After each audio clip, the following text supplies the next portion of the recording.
ఓం నమః శివాయ.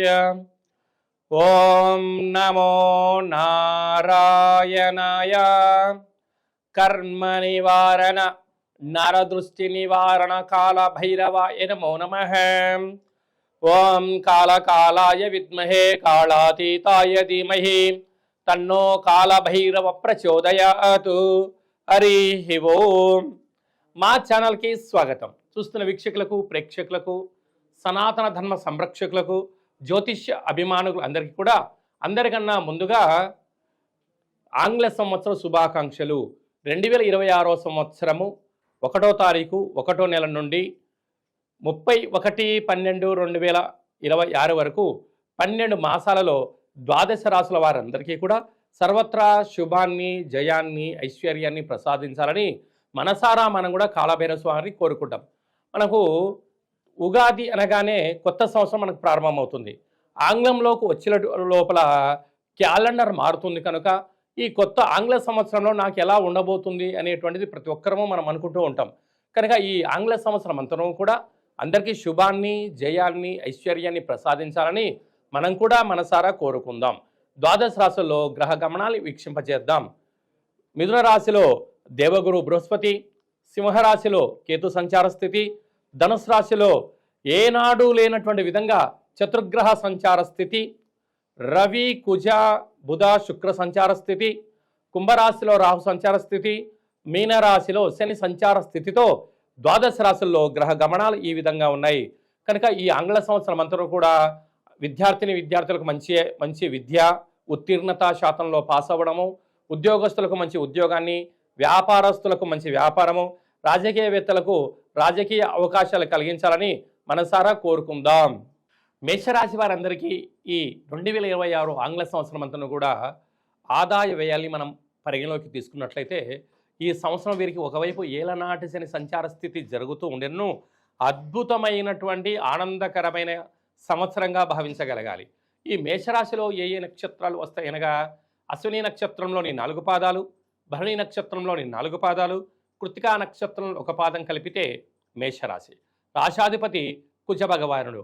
వీరి యొక్క ఆదాయం 11, వ్యయం కేవలం 5 రూపాయలే, అనగా 6 రూపాయలు మేషరాశి వారు ఈ యొక్క 26వ సంవత్సరంలో మిగిలించబోతున్నారు. స్థిరాస్తులు, చరాస్తులు, షేర్లు, బంగ్లాలు, బంగారాభరణాలు, క్రయ విక్రయాలు వీరికి చాలా యోగదాయకమైనటువంటి సంవత్సరంగా మనం భావించగలగాలి.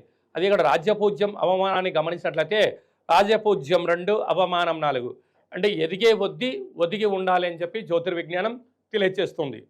అనేక మంది శత్రువులు కూడా పొంచి ఉన్నారు. ఒకవైపు ఏలనాటి శని ప్రారబ్ధ సంచార స్థితిలో ఉన్నప్పుడు వీలైనంత వరకు ప్రతి శనివారం రోజున, మంగళవారం రోజున ముఖ్యమైన పనులు ప్రారంభించకపోవడం ఉత్తమోత్తంగా భావించగలగాలి. అలాగనే ఈ సంవత్సరము యమునా నది పుష్కరాలు వస్తున్నాయి కనుక పుష్కర స్నానము చేయడం వలన వీరికి విపరీతమైన రాజయోగం కలుగుతుంది. కనుక వృత్తి, ఉద్యోగ, వ్యాపార, సేవా రంగాల్లో ఉండబడిన వారు, స్వయం వృత్తులు, సేవా రంగాల వారందరికీ కూడా చాలా మంచి కాలంగా భావించాలి. అలాగే సాఫ్ట్వేర్ ఉద్యోగస్తులు, హార్డ్వేర్ ఉద్యోగస్తులు, వ్యవసాయ సోదరీమణులు, గృహ భవన నిర్మాణ కార్యక్రమం చేసే వారందరికీ కూడా ఇది చాలా సువర్ణపు యుగంగా భావించగలగాలి. అలాగా విదేశాలలో ఉండబడిన చాలామంది ఈ సంవత్సరం ఇండియాకు వచ్చి స్టార్టప్ కంపెనీల్లో పెట్టుబడులు పెట్టడం, ఉన్నతమైన జీవనాన్ని పొందబోతున్నారు.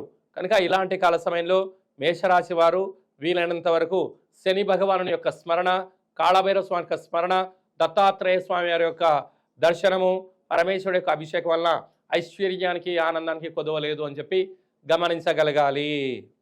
ఈ 2026 అనగానే అందరికీ కూడా మనకు కొత్త సంవత్సరం రాబోతుంది. అంటే కొత్త సంవత్సరం అనగానే మనము ఏదైనా కొత్త పనులు ప్రారంభించాలి, ఐశ్వర్యాన్ని కలిగించాలనుకుంటూ ఉంటాం.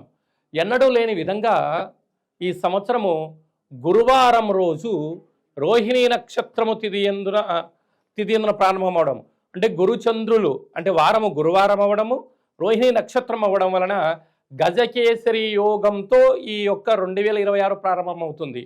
మరొక విషయం ఏమిటనగా మనకు శ్రీ పరాభవనామ సంవత్సరము తెలుగు ఉగాది కూడా గురువారం రోజే ప్రారంభమవుతుంది. కనుక మనకు ఉగాది పండగ నుంచి మనము ఆదాయ వ్యయాల్ని మనం చూసుకుంటూ ఉంటాం. కనుక రాజు కూడా దేవగురు బృహస్పతి అవుతున్నారు. ఇక్కడ విద్యార్థులకు తల్లిదండ్రుల యొక్క సేవ, గురువుల యొక్క ఆశీర్వచనం, అలాగ దత్తాత్రేయ స్వామి వారి యొక్క దర్శనం, గిరి పర్వత ప్రదక్షిణం, ఎవరైతే ఆధ్యాత్మిక చింతన కలిగి ఉంటారో వారందరికీ శుభం కలుగుతుందని చెప్పి గమనించాలి. మనకు ఒక్కొక్క నెలలో ఒక్కొక్క రకమైన కాళభైరవ స్వామి ఉంటారు. కనుక ఆ నెలలో ఆ కాళభైరవ స్వామి స్మరణ, అష్టకాన్ని వినడం, కూష్మాండ దీపాన్ని వెలిగించడం వలన ఈ 2026వ సంవత్సరం అంతనూ కూడా అఖండమైనటువంటి అష్ట కష్టాలకు స్వస్తి పలికి అష్ట ఐశ్వర్యాలకు స్వాగతం పలుకుతారు అని చెప్పి గమనించాలి.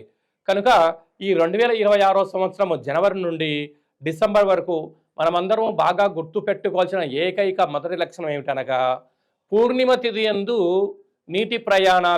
నీటిలో ప్రయాణం చేసేటువంటి కార్యక్రమాలు దయచేసి ఎవరు పెట్టుకోవద్దు. అమావాస్య తిథి యందున వాహన ప్రయాణాలకు దూరంగా ఉండడం వల్ల అనేకమైనటువంటి ప్రమాదాలను నివారించవచ్చు అని చెప్పి కూడా గమనించగలగాలి. కనుక ఈ ఆంగ్ల సంవత్సరం అందరూ కూడా సంపూర్ణమైన ఆయురారోగ్యాలు ఉండాలని కోరుకుంటూ మనసారా ఆశీర్వచనం. శతమానం భవతు శతాయు పురుష సతేంద్రియ ఆయుష్యేవేంద్రియే ప్రతిష్టతి ధనం ధాన్యం బహుపుత్రలాభం శత సంవత్సరం దీర్ఘమాయు. సర్వే జనా సుఖినో భవంతు, లోకా సమస్తా సుఖినో భవంతు. సర్వం కాళభైరవ దేవతార్పణమస్తు. హరి ఓం.